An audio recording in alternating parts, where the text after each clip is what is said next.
Hey, what's up, everybody? Welcome to another episode of Heat and Receipts. I am your host, Joseph Francis, and before I bring in the panel and we talk about AEW's All Out, which was unanimously regarded as an amazing pay-per-view, I want you to hit that like button, subscribe to the channel, share with a friend, and like us and follow us at Heat and Receipts.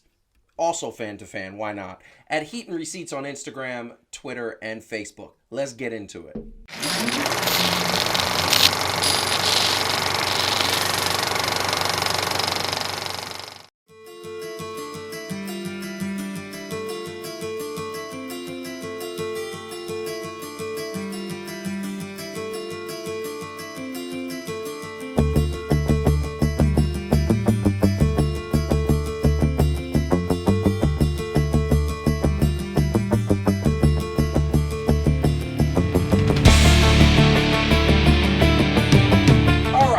So we are talking AEW All Out, which premiered a little over a week ago, and it was an absolute amazing pay-per-view in this person's opinion. I watched it from beginning to the end, and the thing is, the measure of a good pay-per-view or a good show or a good wrestling, and we'll stick to wrestling, is that you can never fast forward past a particular part, or you're kind of, you go to the bathroom, you're like, what did I miss, and that was AEW All Out. Heidi can attest to that. I'm going to bring her in before we bring in a triple shot. I'm going to bring her in and just say, how many times did I run? I had to put my son to sleep. And how many times did I say, babe, what happened? Oh yeah, no, it was extremely, there was not, I mean, I know we're going to talk about this, there was not a filler match in the entire program. And I can't remember the last time you could say that about anything. Even the Rumble, which up until now is my favorite pay-per-view. I mean, even the Rumble has filler matches, right? This was wall to wall amazing to watch. It was. So what I was going to tell you is one of the things that I want to do is ask Calvin. Calvin, here's the question I have for you. And let you start it off. We've seen a lot of pay-per-views in our life, my man. You know it. How many pay-per-views? Thousands, maybe? Probably. It feels like it anyway. Probably. Where would you rank this pay-per-view on the grand scheme of pay-per-views? I know it's hard, but where would you rank it? I mean, right now, I definitely say number one. You'd say it's number one? Are you being a prisoner of the moment? No. Yeah, I hate being a prisoner of the moment. No. Really? Well, explain. So here's the thing I'm going to ask you. So that being, I agree with you, and I think I tried really hard to say what was a pay-per-view that I remember being amazing. I thought NXT War Games a couple of years ago, where NXT, where the women, Bianca Belair, Rhea Ripley, they fought Shayna Baszler and her crew. I thought that pay-per-view was amazing. I thought the Survivor Series where NXT basically dominated was amazing. I thought the Royal Rumble where AJ Styles was he debuted and Roman was in the ring, like, whose music is that? And he came out, that was amazing. And then, and I also thought the Royal Rumble where Stone Cold, this is going back, where he had the bounty on his head, was one of the better ones as well. I think the Survivor Series where Undertaker debuted was another one where, I thought that was impactful. Of course, WrestleMania 3 with, Hulk Hogan and Mr. T. We're going back a ways. But I swear, and I think that this pay-per-view was better than all of those. I mean, would you agree? And is there any pay-per-views I'm missing? I mean, all great moments, right? So WrestleMania X7 was pretty good because it had I think that was the first time the Undertaker fought Triple H. I actually think that's an underrated match. Yep. That was one of the best matches in the history. Yeah, I think it's an underrated match. I mean, obviously. So there are moments when I look back and I was like, oh, what about this pay-per-view? And I was like, well, it's probably more Undertaker versus Shawn Michaels than the whole pay-per-view itself. Yeah. Right? Yeah. WrestleMania X7, kind of the same thing, right? Where you had moments that just overshadowed other moments. So it made the moment stand out more than the actual whole pay-per-view.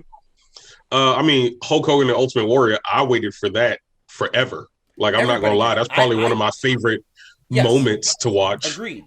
But you know what the problem is with that? And I feel like So I think there were two great matches because I think that was the match that had Ricky Dragon Steamboat versus Macho Man. I feel like that was yes, that. Yes. And I feel like that was so that was a great pay-per-view. I mean, I'm enjoying your walk down memory lane, but I have so much to say Say about it. All No, Out. go. Like, I just want to say, like, there's so much to say. I mean, you know, and what you guys, you know, as you talk about these things, and it's like there was a particular match or there was a particular moment, or, you know, what I think, again, what strikes you about All Out was that it had the particular matches and the particular moments that are, like, insanely iconic, but also every single match was good. The worst match, Calvin, I'm curious what you think. Oh, no, hold that thought, because that's the next question. Okay. We got to do best and worst. We're going to do best and worst because that I think this is warranted. I'm going to throw up the logo, best and worst. And we're going to do that right now. Okay. Because I think that is it. Let's do best and worst.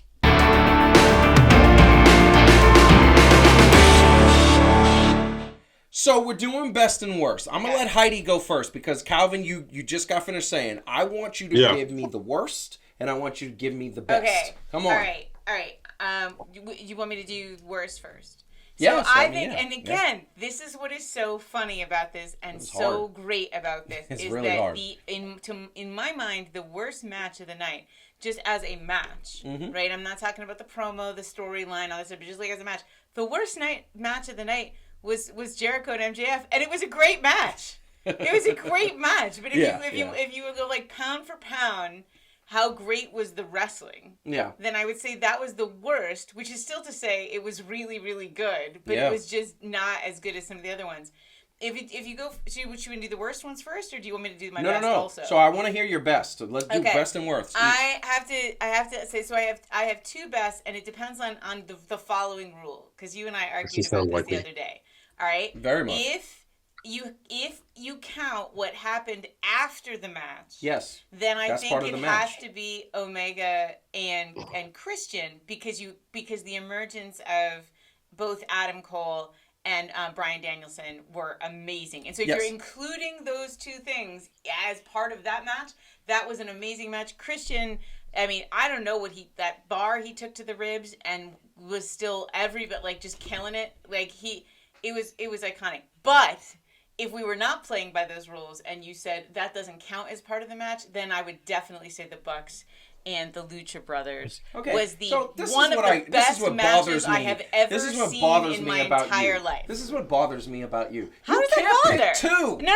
But I'm saying no. So I'm saying, Joseph, as the host of the show, if you're saying that the rule is that you count what happens after, then I would have to choose that. Count what happens after. But I would say if you didn't get to count Bryan Danielson and Adam Cole coming out, then I mean it is painful to me to not say that Bucks and Lucha Brothers match was one of, if not the best wrestling matches I've ever seen in my life. Yeah, Calvin, let me get your best and worst. And don't cheat like this one over here. First off, actually, should be cheating. I hate to do this. No, I hate to do this. The Casino Royale women's match, and I'm a big fan of women's wrestling, honestly. Is your worst?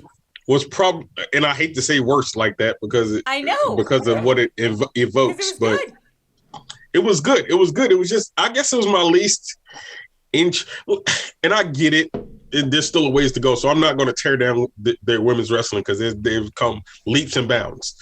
Maybe I just wasn't as invested with all of the people in there, but that's nitpicky. It was still good, but to me that was my worst match there. I mean that was the other one for me, and I would say it's hard. It's hard, afterwards we did appreciate counting. We remember when AEW started and they had 4 good, decent female wrestlers, and and now they got have quite a bit. 15. They definitely stepped up. Formidable. We're gonna do a show soon about the evolution of the it has gotten better, but I women's appreciate your roster. Point, Calvin. There, in a lot of instances, there just wasn't that much to care about, so it was neck and neck for me, honestly. But again, it's not to say it was bad. It was good. But I'm with you. I'm with you. We still on the same lines because it's hard to pick between those two. Yeah. Now I'm going to go. I'm going to go with the Young Bucks and the Lucha Brothers because unlike the host who I love like a brother, I'm not counting post match because that was his own separate. See, that's what I wowza. too. No, That's his own. It's his own separate thing, B. No, they had it's an own. not. Yes, and it here's is. The thing. I understand what you're saying, and we talked about this offline. And there is a rule. To me, the rule is had Bryan Danielson come down to the ring. Some respect and on just his real got name. in the ring and said, "Are and you had guys nothing okay?" to do with Kenny, and had nothing to do with Kenny Omega. Then it would have been a different segment. Then it would have been like, okay, that's a match. Christian and Omega was one match, and then, but the fact that Adam Cole got into the ring, kicked the crap out of Jungle Boy, kicked him, and then Bryan Danielson came down, got next to them, and they fought. Amazing. That's one segment. That's where you count. You have to count it. Match. That's a separate. It's like the glue. Okay, it's one segment, but it was not the wrestling match. So this is where I'm going. Yes, I am being nitpicky. So, right? So that exactly, Calvin. If you just go the match, I mean, how do you not pick?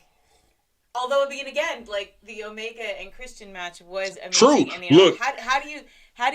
You wonder how Edge feels right now. I mean, you really. They have a meme. That's the question. Let me say this: the better run right now. Now, a lot of people will say because of the overall and where WWE was, right, that Edge became the bigger superstar into a certain extent. But for wrestling fans, if you watched Christian ever since his post WWE, even when he, and watched him actually work and do that, he's on the same level as Edge. There's no... And Edge thinks that. And Edge thinks that, right? So it's not...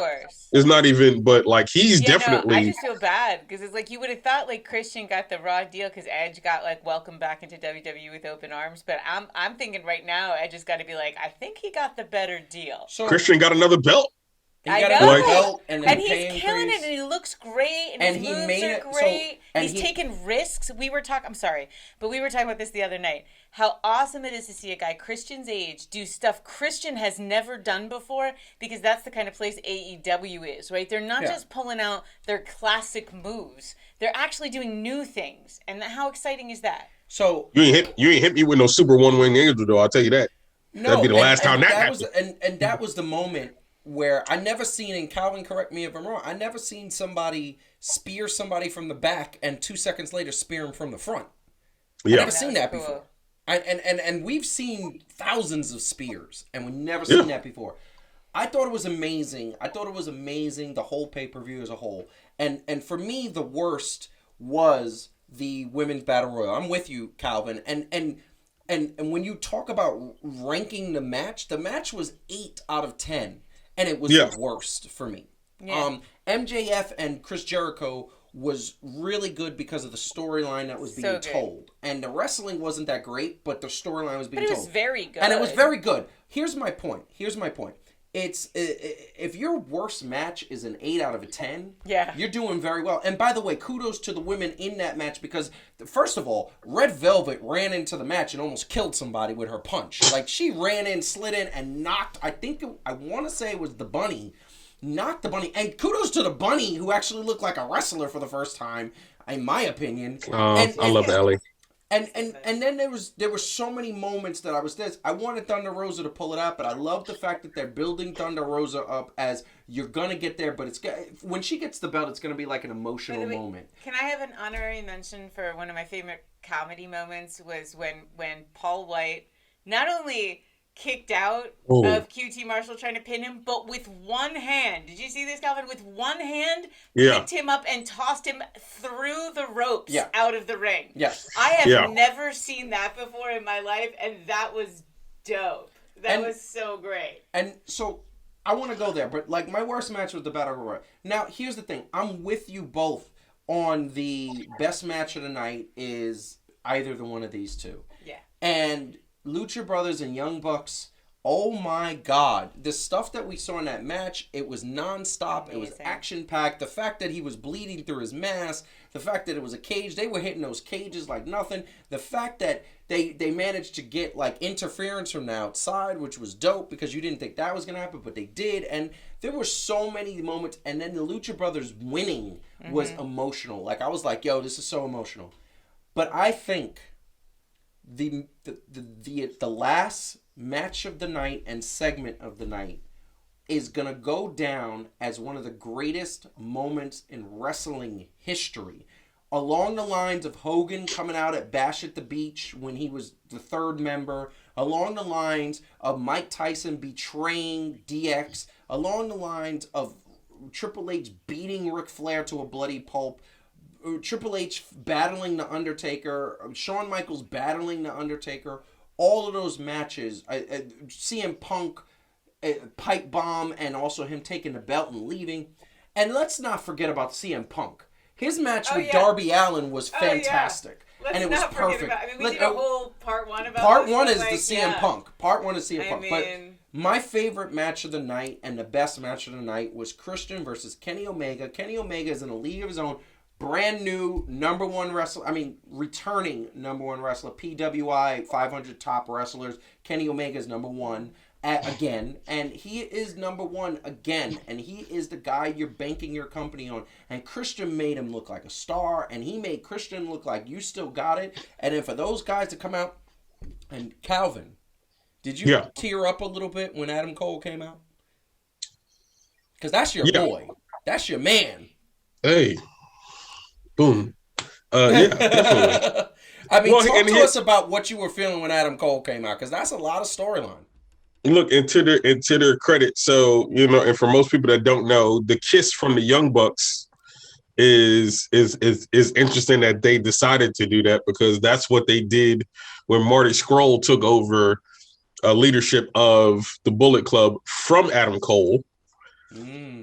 You go look that up, and he was like, Marty Scurll was over him, and then you had the Young Bucks kissing him while he was kind of out of it. So the fact that like they did that to tease this whole thing, like it's just interesting how much they put into it, right? So it wasn't just the fact that he came, because that was definitely more of a surprise, right? And then how are they going to do it? And by the time that you were so invested in the match, you almost forget the whole thing, right? Kenny Omega has his speech. It don't look like anybody's going to interrupt. Next thing you know, here we go, right? And the hot music. You know what was brilliant about that? The lights hit. Everybody thought it was Daniel Bryan. Everybody. Yes. And then it was Adam Cole. And you know why everybody was surprised? Because Adam Cole was supposedly had a 90-day contract until Adam Cole looked at his contract and said, wait, I don't have any non-compete clause. Yeah. First of all, whoever is responsible for that needs to be fired. I love it. What? I love it. It's Adam Cole, and he doesn't have a non-compete clause? I will tell you two things. Wow. Calvin, you just said something that I just want to echo, that, the little details in AEW of storytelling. We were talking about when on the last show, when Darby Allin insisted on getting himself up rather than taking Sting's hand. Yes. The little moments that, like, Eddie Kingston, like, redeemed D's Nuts t-shirt. Like, there's these, which I love so much. That is fantastic. And then, and again, like those little moments of like that, doing that kiss that's going to, for some people, have meaning, right? Because they're going to kind of, okay, I know what that is. Like, the details in AEW storytelling are the kind of things that people who are obsessed with wrestling would put into the storyline. And all these guys are so obsessed with it. And the other thing I want to say is just building off what you said, Joseph, that, like, we all knew, right? Like, knew that Bryan Danielson was going to come out, right? Yes. And so then what do? You go, no, it's Adam Cole. And everybody loses their mind, right? Because they go, we thought it was Bryan Danielson. Yes. And then you say to yourself, I guess it isn't going to be Bryan. I thought Calvin was going to cry. I said he's going to cry. But then you say to yourself, it's not Bryan Danielson. Except it is Bryan Danielson. So they just took me, like, we watching it live, and so we didn't have social media to spoil it for us. We're on this, like, emotional roller coaster at the end of this thing that was just crazy. And I love AEW for that. They figure out how to surprise you even when you think you know what's going to happen. Calvin, and that's the last thing. We're going to end it on this because I want to make one last point before, but this is the thing that I said. Have we ever seen, and once again, I'm going to Calvin for this because the historian. Have we ever seen a night where two people debut in the last, like, 3 to 4 minutes, and it's two major names? Have we ever seen that? I don't think we've ever seen a pay-per-view where two people debuted in the same pay-per-view. Like that level. Like, I've seen a woman wrestler debut and then a male wrestler debut, and that's it. I've seen a male wrestler debut and then a lesser wrestler debuts. But these are two major names, like major. Big, major. That's and then on top of that, we had the debut of CM Punk. This is the thing I want to say. And Ruby Soho. Yeah, exactly. And Ruby Soho. She won that Royal, and we didn't think that was going to happen. No. But they gave it to her. She is deserving, and everybody's saying she's deserving. This is the thing I'm going to say, because I want to do this before we get out of here. The fact that... So, Chris Jericho tweeted out that this pay-per-view was a game changer, and he's 100% correct. They still have Roman Reigns on SmackDown, WWE I'm talking about, but they don't have anybody on Monday Night Raw. They are severely weakened on that show, and AEW All Out just changed the game. This pay-per-view, okay, this pay-per-view is absolutely amazing, and teased for tonight as we're filming this Wednesday. Dynamite is happening. They got everybody on the show, and everybody is ready to talk, and it's the reaction. That should be the biggest ratings. I can't wait to see the ratings on top of what they did. They raised the bar, man. They raised the bar for the whole industry. It is so exciting to watch. I love it. Calvin, what do you want to say to the people, and any last words? Well, I love the American Dragon, and I'm glad that he's back to being the American Dragon. Just love everything that they're doing. And look, what we saw, people just realize this is what happens when you get to be invested into something. So my takeaway from all of this is learn to be invested in whatever you're doing. Give your all. Never give up. Never let anybody else say what you can or can't do. Continue to love wrestling like we love wrestling, and we're going to give it to you the best way that we can, because we go all out. Love it. Oh, I like what you did there. Nice. Heidi, what do you want to say? And last words about AEW All Out? No, I actually just want to say separately, and I mean, as much as we are enjoying AEW, the one person who's probably not enjoying all the changes in the air is someone we just found out had a cardiac episode. So God bless Paul Levesque and his family. And he's expected to make a full recovery, but I mean, it's like I want to hope that all of the things that are happening with NXT and the dominance of AEW is not contributing to that. But the timing is a little bit crazy. But anyway, we love Triple H on this show. I'd love to see Paul Levesque.